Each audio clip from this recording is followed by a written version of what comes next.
겸손과 기도. 천미예수님.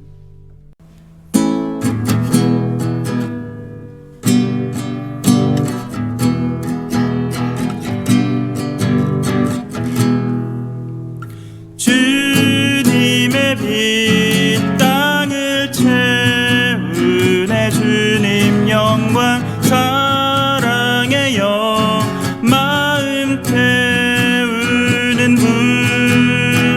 강물처럼 넘치네 온 땅에. 주님 자비 외치리라. 주님 빛 주소서.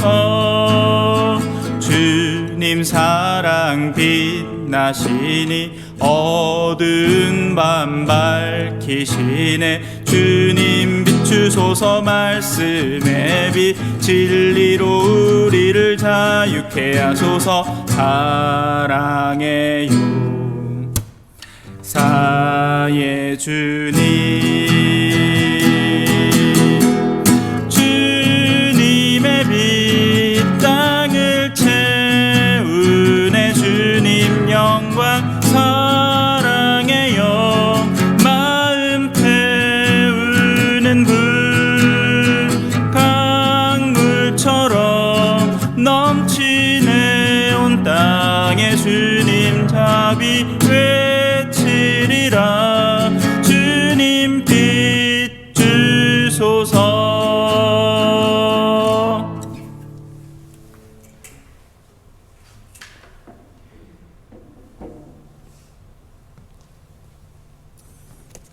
기타가 있길래. 산에 왜 올라가죠? 산이 거기 있으니까, 그죠? 네. 자, 우리 로사야, 성당 뒤로 가서 불을 한번 다 꺼줄래?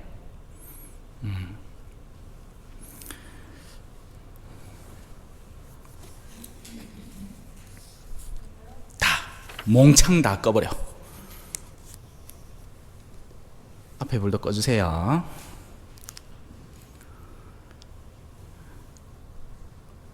밤에 나 혼자 볼 수 있는 모습이에요. 꺼야지 보이는 것이 있습니다. 원래 옛날에는 우리 초대교회 때 카타콤바라는 곳에서 미사를 드리면서 그 칠흑 같은 암흑 속에서 촛대 하나만 밝혀도 그 불이 충분히 그 내부를 다 비추곤 했을 겁니다. 잡다한 불들이 꺼져야 비로소 우리 마음에 진짜 불이 그 본 의미를 되찾게 되는 거죠. 자, 다시 불 켜주세요. 우리 어르신들 겁날라. 그죠?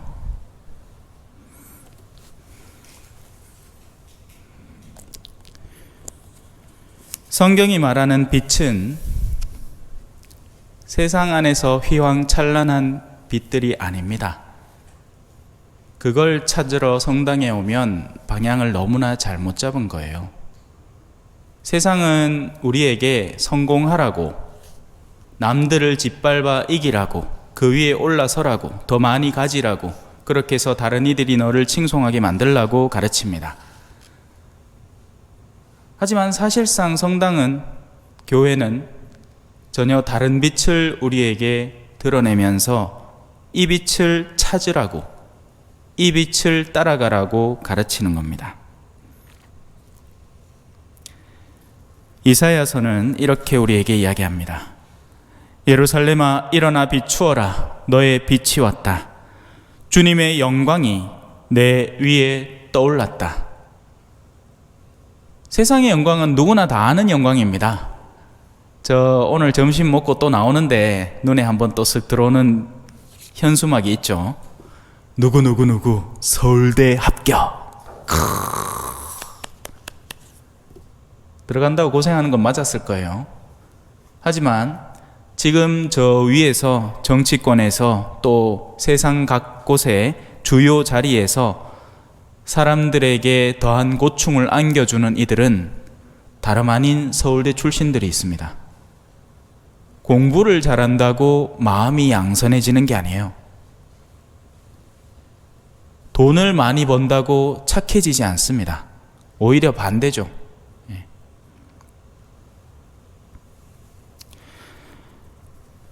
주님의 영광이 무엇인 줄 모르면 우리는 그 빛을 찾아갈 수 없게 되는 겁니다. 자, 보라. 어둠이 땅을 덮고 암흑이 결의들을 덮으리라. 제가 사수성당에 있을 때요, 가정방문을 다녀본 적이 있습니다. 어떤 집은 가면 마음이 편안해요. 뭘 차려놓고 뭐 이런 게 아니야. 여러분, 그런 거라고 생각하시면 큰 착각입니다. 뭘 따로 차리지도 않고 그냥 가면 마음이 푸근해. 누구라도 들어올 수 있을 것 같은 공간과 영역을 확보하고 있는 자리인 거예요. 그런데 어떤 집은요, 들어가면서부터 엄청 깔끔하게 해놓긴 했어요. 집은 깨끗한 건 사실이야. 그런데 가시방석인 느낌입니다. 뭘 내가 행여 잘못해서 주인이 갖춰놓은 틀에서 뭔가 어긋났을 때 엄청 혼날 것 같은 느낌 있잖아요. 강박증. 화장실을 들어가면서도 막 지시사항을 줍니다. 뭐 이거 이래야 되고 저거 저래야 되고 저거 저래야 된대. 변소 누구나 다 쓰는 거 아닌가? 아닌 거예요. 그 집에는 정해놓은 룰과 규칙을 따라서 변소에 들어가고 거기에서 그렇게 나와야 되는 겁니다. 겉으로는 깨끗하지만 암흑이 들이우고 있는 집인 거죠. 반면 좀 추접어도 그 약간 추저음 덕분에 누가 오더라도 큰 부담이 없는 집이 있습니다. 허허허허 하면서 그냥 있는 거 함께 나눠 먹고 편안하게 이야기 나누다가 집에 갈 수 있는 곳이 있죠. 성경이 이야기하는 어둠은 세상에서 뭔가 부족하고 모자란 영역이 아닙니다. 그건 언제든지 여러분이 겪을 거예요. 암만 돈을 많이 벌어보십시오. 항상 부족하다고 여길걸요. 왜냐하면 그게 사탄의 계획이거든요. 사탄은요, 간단합니다. 100%의 욕구가 있으면 80%만 채워주면 됩니다. 그럼 이 사람은 그 못다한 20%를 미친 듯이 쫓아가고 따라가려고 애를 쓰다가 생을 다 허비해버립니다. 이미 갖춘 80%라고는 절대 생각을 못하는 겁니다. 이게 도박판에서도 비슷한 일이 일어나는데요, 저 카지노 강원도 가면 항상 들리는 이야기가 초창기에는 땄다는 이야기를 듣습니다. 왜냐하면 어둠의 영이 따게 해주는 겁니다. 일단 이만큼 따고 난 뒤에 그게 내가 투자했던 원래 원금보다도 이미 더 많아진 돈인데도 거기서 조금 잃잖아요. 그러면 그 이런 걸 회복하겠다고 결국에는 원금까지 다 털어먹고 오는 곳이 도박판인 거죠. 근처도 가면 안 됩니다. 행여라도 발을 들이면 안 돼요. 투기도 그렇고 다 비슷비슷한 겁니다. 이게 내 거라고 생각하고 나의 갈고리를 거기다 건 순간 그 존재들이 가는 곳으로 내가 따라가게 마련인 거죠. 너무나 당연한 일 아니겠습니까? 그죠? 할리우드 영화 같은 거 보면 왜 스파이더맨 옛날 영화 2002년도 영화 그게 벌써 20년 전 영화네요. 야, 스파이더맨이 20년 전 영화라 카이 말 다 했다, 그죠? 예. 그거 보면 스파이더맨이 이렇게 전차 지나가는데 팔을 쫙 뻗어가지고 거기 확 딸려갑니다. 내가 어딘가에 갈고리를 걸면 그 물체가 가는 곳으로 따라가는 거예요. 우리의 영혼은 어딘가에 마음을 붙일 수 있는 겁니다. 그리고 그것을 따라가는 거죠. 수많은 사람들이 세상이 지시하는 길을, 세상이 가리키는 길을 열심히 따라가려고 애를 씁니다. 그러면 그 최종 목적지는 어딜까요? 옛날에 영화 제목 중에 욕망이라는 이름의 전차라고 들어보셨습니까? 그리고 어떤 할리우드 영화 같은 거 보면 항상 기차가 나오면 끝이 어떻게 돼요? 어디 커다란 계곡에 높은 다리에 기차가 주구죽 지나가는데 주인공은 어떻게든지 그 기차를 멈추려고 길을 쓰는데 항상 보면 다리가 끊어져, 그죠?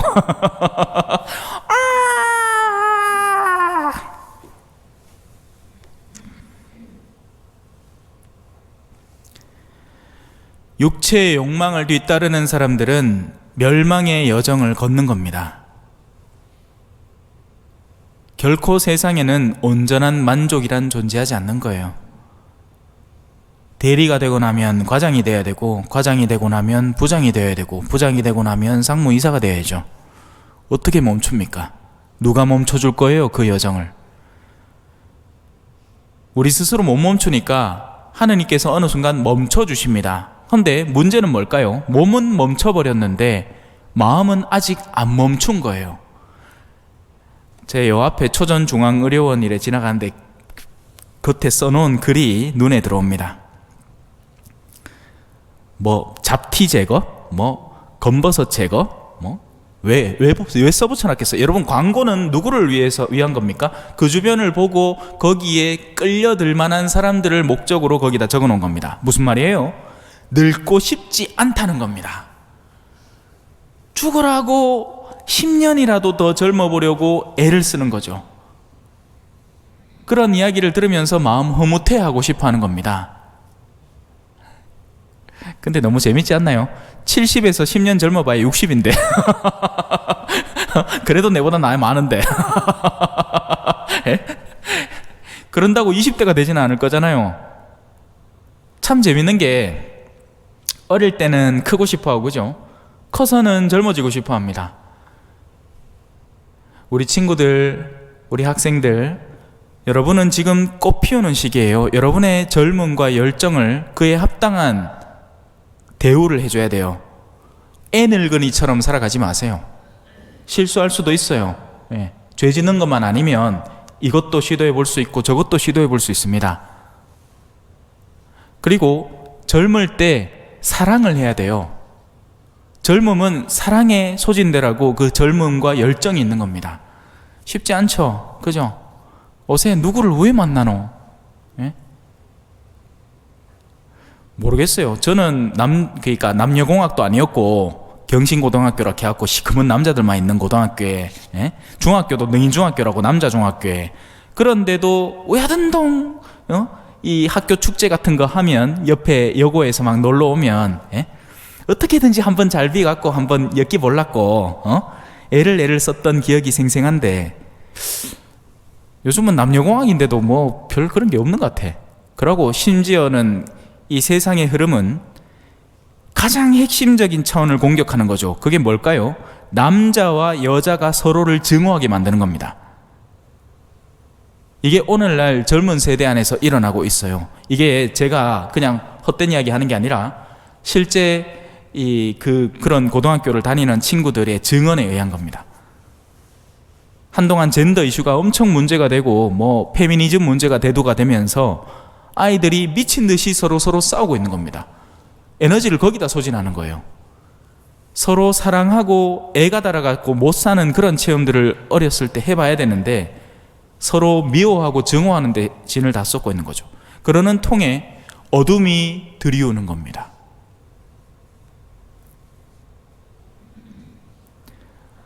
영혼의 어두움이 진짜 어두움이에요. 눈이 멀 수도 있습니다. 눈이 멀어도 살아가는 사람들을 저는 봤어요. 오히려 더 깔끔하게 살아갑니다. 압니까? 여러분, 눈 머신 분들 보셨어요? 눈이 일찍부터 멀면요, 다른 감각들이 훨씬 더 예민해지고 더 챙겨 삽니다. 그래서 단정하게 살아가요. 그런 분들은 오히려 눈 있는, 눈 멀쩡한 사람들이 오만 데 다 어지러 놓고 언젠간 치우리라 생각하고 살아가죠. 눈이 멀면 그걸 제 물건이 제자리에 있지 않으면 자기가 불편해서 못 살기 때문에 항상 쓰고는 다시 그 자리에 그대로 갖다 놓습니다. 그런데 우리는 찾으면 된다고 생각하니까 오만 데 때만 데 다 어지러 놓잖아. 딴 사람 얘기가 아니고 내 얘기입니다.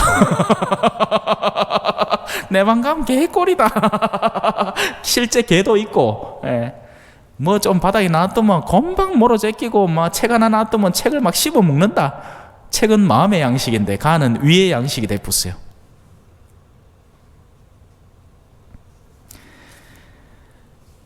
아까 우리가 성당에 불을 껐을 때 제대의 초와 구유의 빛이 더 환하게 드러났던 것처럼 지금의 세상의 어둠을 인지를 할 때 진짜 빛이 어디 있는지 비로소 알게 되는 겁니다. 그리고 그 빛을 찾아서 여행을 떠난 이들이 동방의 박사들이었던 거죠. 하늘에 수많은 별들이 있습니다. 어제도 이제 몸이 너무 찌뿌둥해서 저녁에 나가서 산책을 했어요. 우리 가은이 집 있는데 초전자동차 저울로 해가 뒷길로 쓱 오니까 거기는 가로등도 없어. 시커매. 무섭더라고요. 그래가 휴대폰에다가 라이트를 떡 켜고 이래 앞을 보고 가다가 하늘을 쓱 봤어요. 별이 엄청 많은 거예요. 항상 그 별들의 움직임을 주시하고 있는 사람, 특별히 어두운 밤 속에 하늘의 전체의 움직임을 관측하던 이들이 이상한 빛의 움직임을 보는 겁니다. 예사롭지 않은 빛. 세상 사람들은 화려한 불빛이 나를 감싸고 하고 세상의 네온 사인에 휘둘리며 살아가는데 그들은 그 캄캄한 밤에 눈을 들어 세상의 빛을 떠나 하늘의 빛을 주시한 겁니다. 누가 그 빛을 볼까요? 어디에서 빛을 발견하시겠습니까? 무엇이 여러분 마음에 빛을 던져주나요? 가난한 이들이 빛을 찾는 겁니다. 물질적 가난 말고, 여러분 착각하지 마세요. 물질적으로 가난해도 탐욕스러운 사람이 있을 수 있어요. 돈이 많아도 경건하게 살 수 있고요. 다른 차원이에요. 마음의 가난을 말하는 겁니다. 하느님 말고는 다른 바랄 것이 없는 이들이 하늘을 바라면서 그 하늘의 움직임을 주시하는 거죠. 그러다가 이것이야말로 진짜 우리에게 참된 가르침을 주는 무엇이다 라는 것을 발견했을 때는 절대로 놓치지 않는 겁니다. 주님, 세상 모든 민족들이 당신을 경배하리이다. 이 빛은 처음에는 목동들에게 나타났어요. 그리고 머지않아 이 빛은 아주 잔잔하게, 발 없는 말이 천리 간다는 얘기 들어보셨죠? 입소문을 타는 겁니다. 그리고 정말 필요한 이들이 그분을 찾게 되어 있어요. 예수님은 너무 초라하게 살아가셨거든요. 드러날 게 아무것도 없었습니다. 사실 우리 초전 성당도 딱히 드러날 건 없죠. 성당 자체의 디자인이 미친 듯이 획기적이라 가지고 사진가들이 사진 찍으러 오는 성당도 아니고, 그나마 하나 있다 하면 우리 김도율 신부님이 남겨놓은 그림이 하나 있어가 이거는 사진 찍으러 없디더. 근데 그 뿌이라 드러낼 게 뭐가 있어요 우리? 아무것도 없어. 그래서 오히려 더 참된 빛을 찾아내기 쉬운 공간이라는 겁니다.